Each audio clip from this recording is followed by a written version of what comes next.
Afro dul me actually justice forum amor dano du chichawane manana ke stel wa moy Pajane members an abiruga kwana ne forums ma pat lokom omienwa kelama fearless ki jomo kene baki bien ki marogi i 2021 pe peaceful demonstration mani mauti me pade we apoyo ki kiengi baki chware gi kineni latina wuba chiel manotila we local artist pene ki mara kin gino era ki guma rach tuo mara ki kuno ki but mana ti but kineni batu diarida we apoyone wano be wati faramo kene ma lok no te wina tiene ko ler mada after treatment matiga nongone matia ti pere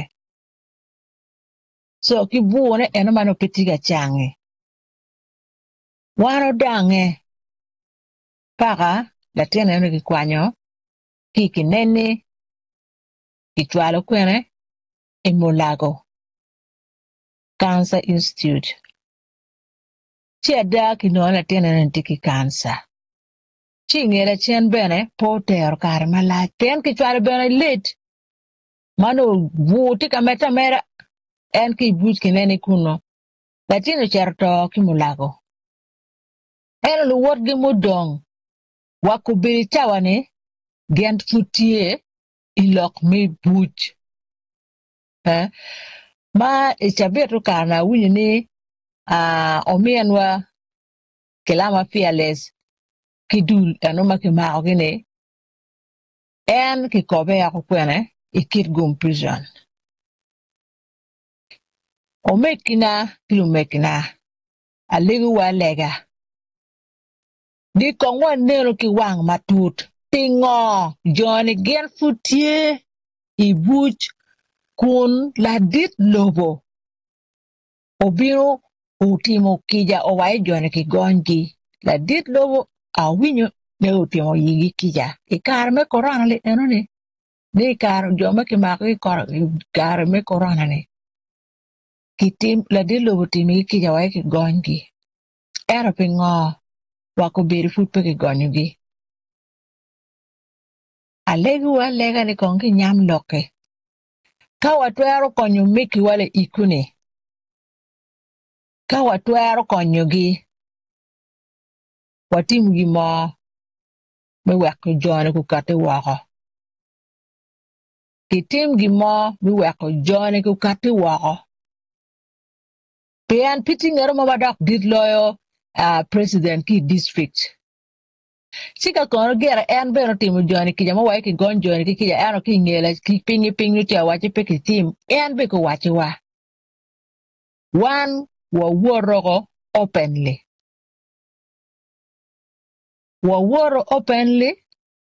loke ene ki wek kunyaya chuli yok fara mo wen pingo jone gen futi buch and yet peaceful demonstration